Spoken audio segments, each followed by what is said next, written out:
sua prova. Mas que prova é essa que está falando, professor? Não sei, é a sua prova. Se você vai fazer uma prova, seja da faculdade, que envolva a parte geral, seja de OAB, seja a prova de ingresso da EMERGE, seja a prova da magistratura, DPE, você certamente poderá se deparar com uma questão dessa. É cara de questão de prova, tá certo? Então, vamos lá. Pessoa jurídica. A gente sabe que as pessoas jurídicas podem ser tanto de direito público como de direito privado. As pessoas jurídicas de direito público vão se subdividir em pessoas jurídicas de direito público interno, que são os entes federativos, suas autarquias e fundações públicas, que aí você estuda a União, estados, municípios, autarquias, fundações públicas, isso é matéria de direito administrativo. E você tem as pessoas jurídicas de direito público externo, a República Federativa do Brasil, os demais países soberanos, os organismos internacionais como a ONU, a Santa Sé. Isso é matéria de direito internacional. São pessoas jurídicas de direito público, interno e externo. No direito civil, a gente estuda as pessoas jurídicas de direito privado, aquelas presentes no artigo 44 do Código Civil, que você precisa saber de cabeça. Vai lá no artigo 44 do Código Civil, que você terá uma lista de todas as pessoas jurídicas possíveis e imagináveis no direito privado. Quais são as pessoas jurídicas? Ou a pessoa jurídica de direito privado vai ser uma associação, ou será uma sociedade, ou será uma fundação, podendo ainda ser um partido político, uma organização religiosa e uma EIRELI, uma empresa individual de responsabilidade limitada. Então só existem esses 6 tipos de pessoas jurídicas de direito privado. Ah, professor, mas e a cooperativa? A cooperativa é uma sociedade cooperada, é uma sociedade, tá certo? Ah, e o sindicato, professor? O sindicato tem natureza de associação. Então, todas as entidades de direito privado vão se encaixar numa dessas 6 espécies do artigo 44. E eu quero destacar um ponto da associação para vocês. O que é uma associação? É a reunião de pessoas naturais com uma finalidade não econômica, uma finalidade não lucrativa. Então, a associação deriva da reunião de pessoas naturais para uma finalidade não lucrativa. Por exemplo, uma finalidade recreativa, uma finalidade de fazer uma associação de amigos da rua, uma finalidade educacional, assistencial. As associações não têm finalidades lucrativas. Podem obter lucro? Pode, mas o lucro tem que ser reinvestido na própria associação. E muita gente repete isso. Todo mundo repete. Eu sei, professor, associação ela não visa o lucro, mas se ela obtiver o lucro, ela tem que reinvestir na própria associação. Você só não pode esquecer que esse reinvestir está íncito aí a ideia de pagar os salários dos funcionários da associação. Por exemplo, boa noite, Priscila, o Clube de Regatas do Flamengo. Clube de Regatas do Flamengo é uma associação esportiva e o Clube de Regatas do Flamengo ofere lucro? Sim. O que ele faz com o lucro? Divide entre os associados? Não. Vai pegar o dinheiro para pagar o salário do jogador, o salário do treinador, o salário do porteiro da sede social, do piscineiro. Reinveste na própria associação. E é importante que você tenha em mente que está no estatuto o salário. Então o diretor ganha 20 mil reais, está lá no estatuto. E isso é reinvestir na própria associação, tá certo? Não é repartir lucros. Mas eu quero trazer uma pergunta que pode cair na sua prova. Vamos imaginar o seguinte: um clube recreativo, um clube de lazer, que é uma associação recreativa.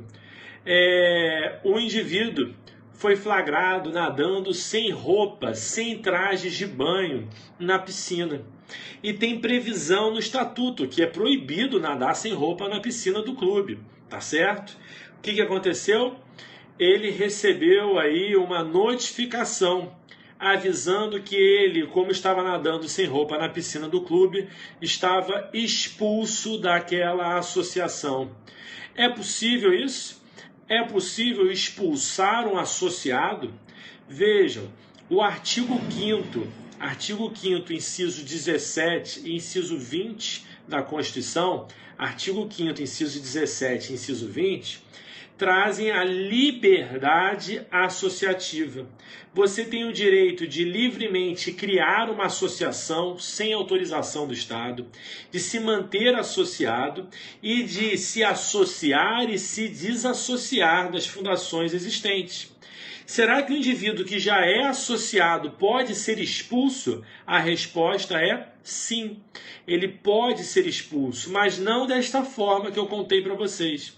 Não é possível expulsar um associado sumariamente.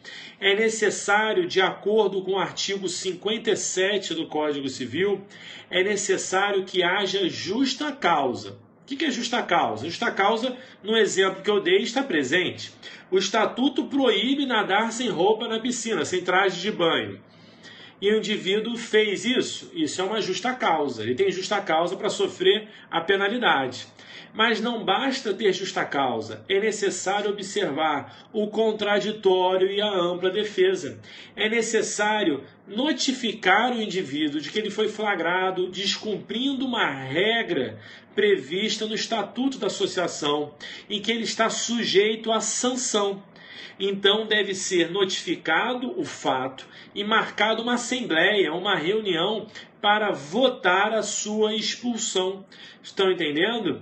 E aí você vai perceber o seguinte, boa noite, Isabel, você vai perceber que, tendo justa causa e observado esse contraditório e ampla defesa, você tem a possibilidade de expulsar o associado.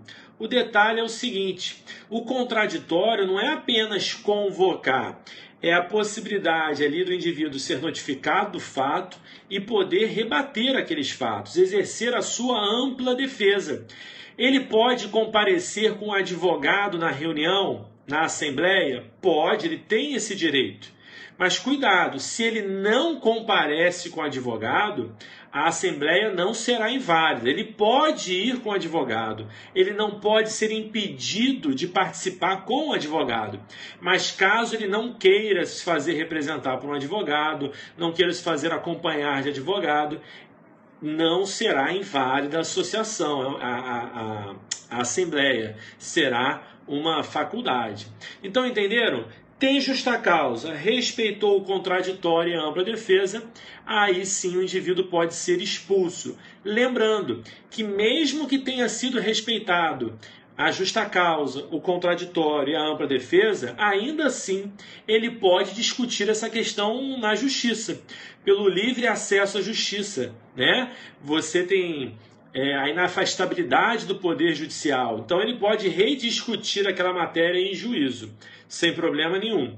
Agora eu quero que vocês compreendam o seguinte, eu dei aqui a resposta da questão de civil. Vamos dar a resposta da questão de constitucional agora, ou de processo civil? Quem vai fazer, por exemplo, uma prova discursiva com a prova da Emerge que está chegando, o examinador de constitucional adora perguntar coisas que esbarram em outras matérias. E aqui é um exemplo. Vamos pensar nisso? Olha só, qual é o princípio constitucional que vale tanto para o direito constitucional como para o processo civil que está envolvido em tudo isso que a gente falou? A gente está falando no devido processo legal. O devido processo legal, que tem como corolários lógicos o contraditório e a ampla defesa, está perfeitamente exemplificado no artigo 57 do Código Civil, quando diz que a exclusão do associado só é admissível havendo justa causa, assim reconhecida em procedimento que assegure o direito de defesa e de recurso. Professor, mas devido ao processo legal, tem processo judicial aí na associação? Não. mas você sabe que o devido processo legal é um direito fundamental. E lá em direito constitucional você estuda que os direitos fundamentais têm uma eficácia horizontal. Ou seja, os direitos fundamentais não existem apenas para proteger o cidadão em face do Estado. Eles também existem para serem aplicados nas relações horizontais, nas relações privadas. Então eu posso aplicar o devido processo legal dentro de uma decisão, de uma assembleia que vai decidir a expulsão de um associado numa entidade privada. Eu posso e devo respeitar o devido processo legal, o contraditório e a ampla defesa. Então, numa prova de direito civil ou numa prova de constitucional, o examinador quer ouvir exatamente isso. O devido processo legal pode ser aplicado nas relações privadas, exatamente pela eficácia horizontal dos direitos fundamentais. Um dos primeiros autores a trazer esse tema para o Brasil de maneira muito clara foi o Daniel Sarmento, que falava da horizontalização dos direitos fundamentais, tá certo? Porque, em regra, os direitos fundamentais são verticalizados. É uma linha reta do cidadão em face ao Estado. Agora, eu também tenho uma linha horizontal. Um particular tem que respeitar o direito fundamental em relação a outro particular. Apenas para não deixar você aí na mão. E se for perguntado numa prova o que seria a eficácia diagonal dos direitos fundamentais? O que seria a eficácia diagonal dos direitos fundamentais? Olha, vertical é o cidadão em face ao Estado, horizontal é um cidadão em face ao outro, particulares. E diagonal? Veja, alguns particulares estão numa situação privilegiada em relação a outros. Por exemplo, o empregador está acima do empregado. O fornecedor de produtos e serviços está acima do consumidor. Acima em que sentido? O consumidor é vulnerável, o trabalhador é vulnerável. Então, quando você está trabalhando situações de direito privado que são desequilibradas, com muito mais razão você deve aplicar princípios e direitos fundamentais devem ser preservados nessas relações. E aí você fala em eficácia diagonal dos direitos fundamentais. Apenas para lembrar aí um assunto que pode cair em direito constitucional também, tá certo, gente? Direito do consumidor, olha aí. Hoje o direito não se divide mais em matérias, né, gente? É apenas para facilitar o estudo. Tranquilo? Fechamos essa questão de associação. Vamos para uma questão agora de fundações. Eu vou dar um exemplo a vocês, pode ser muito bem uma questão de prova. Resposta fácil, está na letra da lei. Mas às vezes você nunca ouviu falar e se perde. Vamos imaginar que o João, ele era um milionário. O João tinha muito dinheiro. E ele era um cara altruísta. O que ele fez? Ele pegou parte da sua fortuna e criou uma pessoa jurídica. Ele pegou parte do seu patrimônio e afetou a uma pessoa jurídica. Em outras palavras, ele criou uma fundação. Essa fundação passa a ter existência própria. O criador não precisa fazer parte da fundação. A fundação não tem membros, a fundação tem funcionários, tá certo? Mas a fundação existe com a afetação do patrimônio de João. Ele destinou parte do seu patrimônio para uma finalidade. E qual foi a finalidade? Qual foi? Ele tinha um objetivo com essa fundação: erradicar a dengue no Brasil. Erradicar o vírus da dengue no Brasil. Esse era o objetivo de João, tá certo? A fundação foi criada para essa finalidade ligada à saúde. E você sabe que no artigo 62, parágrafo único, você vê que a fundação pode constituir-se para fins de, inciso 4º, saúde. Aproveitem e leiam os outros incisos do parágrafo único do artigo 62, que traz as finalidades das fundações, que também serão finalidades não lucrativas. Então, uma fundação ligada à saúde para erradicar o vírus da dengue. O que aconteceu?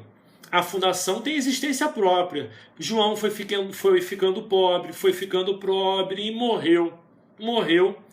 Mas a fundação dele está cheia da grana, porque ela tem existência própria, ela funciona sozinha e ela continua as suas pesquisas. João morreu e deixou 2 filhos. na miséria, não tinha mais bem nenhum a partilhar. João morreu e não deixou mais nada para os 2 filhos. Bom, passados alguns anos, a fundação de João consegue erradicar a dengue no Brasil. Olha aí, que sucesso! A dengue foi erradicada, né? Ou pela fundação ou por outro motivo, mas não existe mais dengue no Brasil. E aí, o que os filhos de João pedem? Pedem para que a fundação que o seu pai criou seja extinta. É possível isso? Sim, porque quando a fundação perde a sua finalidade, perdeu, ela foi criada para erradicar a dengue. Não tem mais dengue, perdeu a finalidade. Os filhos podem pedir, sim, qualquer interessado, o Ministério Público, quando verificam, né, que uma fundação não tem mais finalidade a cumprir, eles pedem a extinção. Mas os filhos pediram a extinção da fundação e os bens daquela fundação deveriam ser revertidos para eles, porque eram herdeiros do instituidor da fundação. Está correto isso? No estatuto da fundação não diz para quem vai ficar os bens da fundação em caso de extinção. Eles querem que os bens venham para eles, porque eles estão na miséria. Está errado, como a Isabel e o Vinícius já estão dizendo. Olha o que vai dizer o artigo 69, Lívia. Tornando-se ilícita, impossível ou inútil a finalidade a que visa a fundação, o Ministério Público ou qualquer interessado lhe promoverá a extinção, incorporando-se o seu patrimônio, salvo disposição em contrário no ato constitutivo ou no estatuto, em outra fundação designada pelo juiz que se propõe a fim igual ou semelhante. Então, se o estatuto nada dizia, o que o juiz tem que fazer? Pegar aqueles bens da fundação e incorporar ao patrimônio de outra fundação de fim igual ou semelhante. Então, por exemplo, uma fundação que visa erradicar o vírus da chikungunya ou da zika, não é semelhante ao da dengue? Então, uma fundação de saúde também bem semelhante. E aí vai incorporar nessa nova fundação. Ah, mas os filhos de João estão na miséria. Pois é, porque eles são filhos de João. E João morreu sem deixar patrimônio. A fundação, que pode até levar o nome de João das Couves, é uma fundação, uma pessoa jurídica. Tem existência própria, tem patrimônio próprio, não tem mais vinculação com o seu instituidor. É importante, né, destacar essa autonomia patrimonial da pessoa jurídica. Tá certo, gente? Gostaram? 2 questões envolvendo tópicos aí de associações e fundações. Cuidado, porque isso pode cair na prova e é bom você estar afiado aí com essas noções, com esses conceitos e essas classificações, tá certo? Gente, muito obrigado aí pela participação de vocês, obrigado pelos compartilhamentos, pelos coraçõezinhos aí na tela, pela paciência, pela audiência sempre de vocês aí, tá bom? Ó, uma boa noite para vocês, amanhã a gente volta e vamos trabalhar, não sei o que eu vou falar amanhã ainda, vou pensar, mas provavelmente eu vou falar da questão do companheiro, a sucessão do companheiro que eu estou devendo, tá bom? Uma boa noite para a Lívia, para a Mariana, para a Gláucia, para a Isabel, para a Flávia, está sempre presente a Flávia, quem mais está aí? O Naldo também, o Eduardo. Gente, muito obrigado aí e até amanhã.